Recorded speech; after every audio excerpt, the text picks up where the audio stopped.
with your thoughts. Moving ahead. नाम है इनका बवाल, काम करते हैं बेमिसाल, है ये यूट्यूब पर फेमस, नहीं है इनसे कोई जेलस, अपनी ज़िंदगी का खुद लिखते हैं लेटर और बोलते हैं सब घुमाया है. So I would like to call Himanshu ji for his presentation.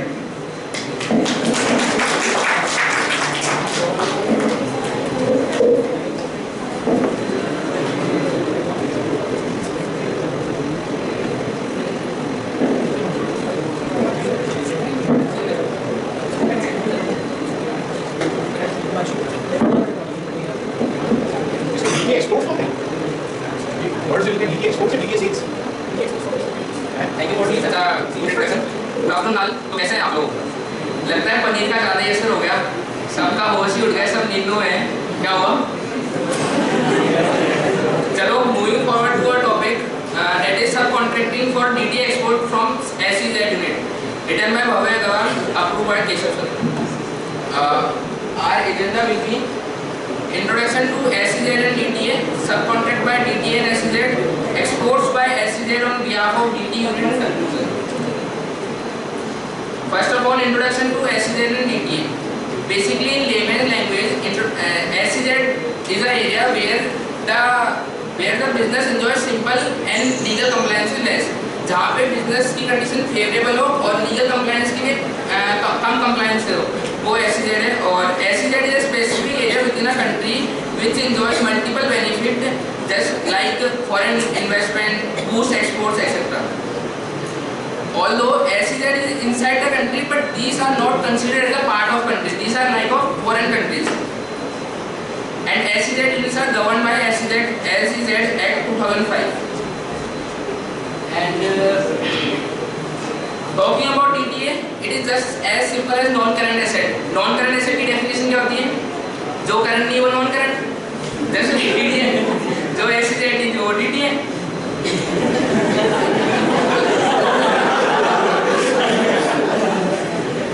Now talking further, subcontracting by DTA to SEZ. ये अलाउ है या नहीं है, सबसे अलाउ है या नहीं अलाउ है, ये बड़ा क्वेश्चन था. तो rule 42 of the SEZ act prescribe करता है कि ये अलाउ है, पर उसने कुछ कंडीशन दे रखी है. उसमें से पहली कंडीशन क्या है? एनुअल परमिशन लेनी पड़ेगी आपको स्पेशल ऑफिसर से. Special officer will be letter discuss later. So permission लेनी पड़ेगी. अब इसमें दो क्वेश्चन रेज होते हैं, एक तो किससे लेनी है, SO से लेनी है स्पेशल ऑफिसर, और कब लेनी है? At the time of approval of सब कॉन्ट्रैक्टिंग लेनी है. अब अगर मान लो किसी ने सब कॉन्ट्रैक्टिंग के टाइम अप्रूवल के टाइम परमिशन नहीं दी, तो उसको इन फर्दर जब वो बाद में अप्रूवल लेगा तो उसको नेम, एड्रेस, सब कॉन्ट्रैक्टर और details to be carry forward and quantum of work क्या क्या होगा वो सब उसको डिफाइन करना रहेगा. After verification of goods SO approve grant कर देगा परमिशन उसको सब कॉन्ट्रैक्टिंग के लिए. SO के पास जब ये कॉन्ट्रैक्ट हो जाता है SEZ और DTA में कॉन्ट्रैक्टिंग के लिए, तो SO के पास एक राइट है, वो कभी भी इंस्पेक्ट कर सकता है गुड्स, वेदर जहाँ पे काम हो रहा हो और या फिर गुड्स आ गए हो वहाँ पे इंस्पेक्ट कर सकता है SO गुड्स. अब जो गुड्स जॉब वर्क के लिए जा रहे हैं उसमें सीरियल नंबर चालान मेंशन होनी चाहिए, मतलब सीरियल नंबर के अकॉर्डिंग होनी चाहिए. मान लो 10 यूनिट 10 कुछ गुड्स रहेंगे, 1 2 3 4 सीरियल वाइज होनी चाहिए सारे. अब जॉब वर्क पे तो भेज दिया, बट गुड्स वापस भी तो आना चाहिए.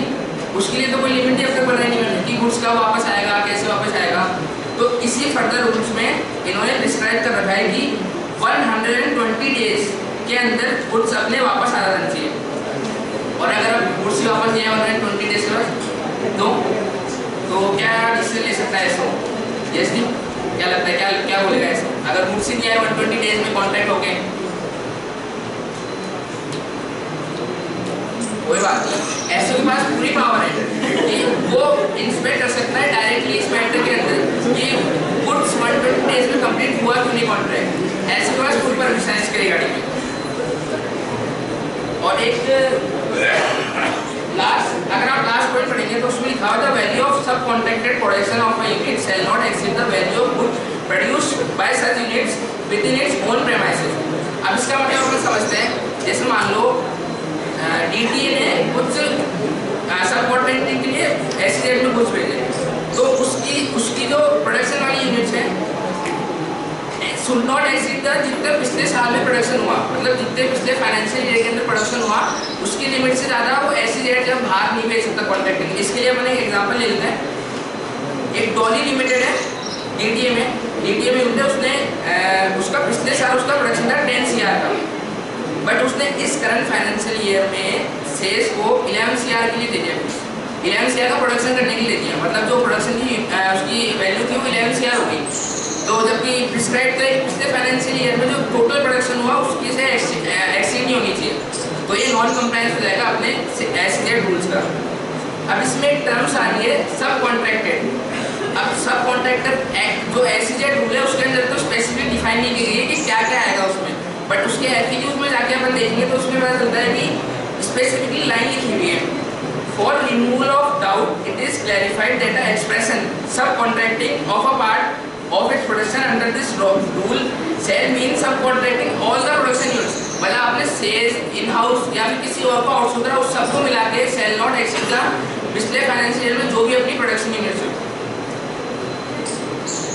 अब स्पेशल ऑफिसर का मीनिंग क्या है सेल्स रूल्स के अंदर, उसमें बता रखा है as per the explanation of ZD of the rules prescribed that in relation to special economic zone means joint or deputy or assistant commissioner of customs for the time being posted in SEZ, मतलब जो SEZ में उस time पे post हुआ होगा joint deputy commissioner पे वो होगा स्पेशल ऑफिसर अपना।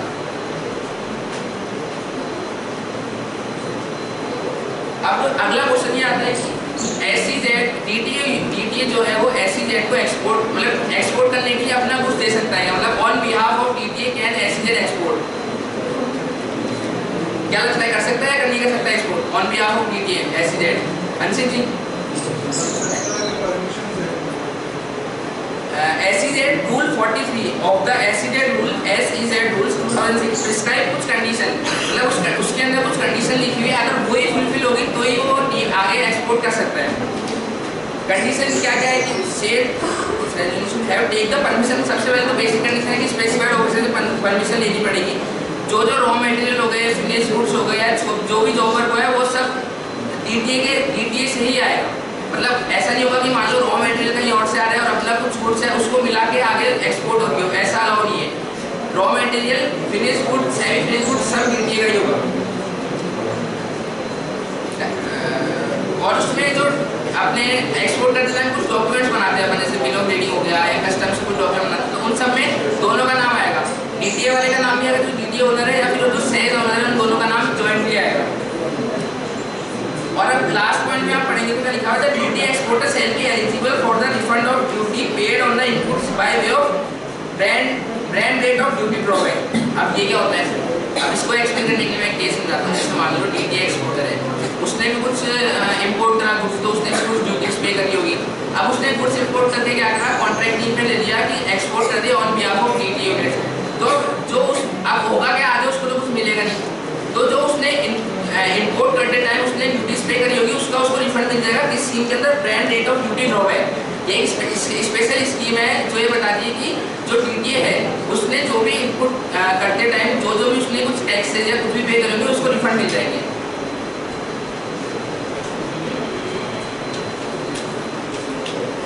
और जब अपने सब कॉन्ट्रैक्टिंग करेंगे तो कुछ वेस्ट भी प्रोड्यूस हुआ होगा उसके लिए, क्योंकि ऑब्वियस सी बात है तो 100% की प्रोडक्शन हो रही है, तो जो उसमें वेस्ट जनरेट हुआ उसका क्या क्या ट्रीटमेंट हो सकता है।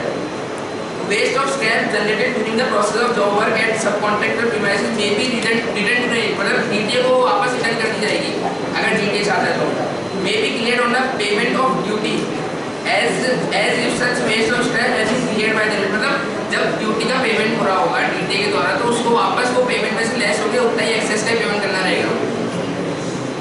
सो अब टॉकिंग अबाउट द कंक्लूजन ये है कि जैसे सबसे बड़ा क्लैरिफिकेशन ये था कि DTA यूनिट्स एक्सपोर्ट, DTA जो यूनिट है वो ऑन बिहाफ ऑफ सेल्स जो on behalf of DTA unit export कर सकता है या नहीं कर सकता, तो उसके लिए ये रूल सेल्स रूल्स बताए गए। रूल 42 और 43 डिस्क्राइब करता है कॉन्ट्रैक्टिंग और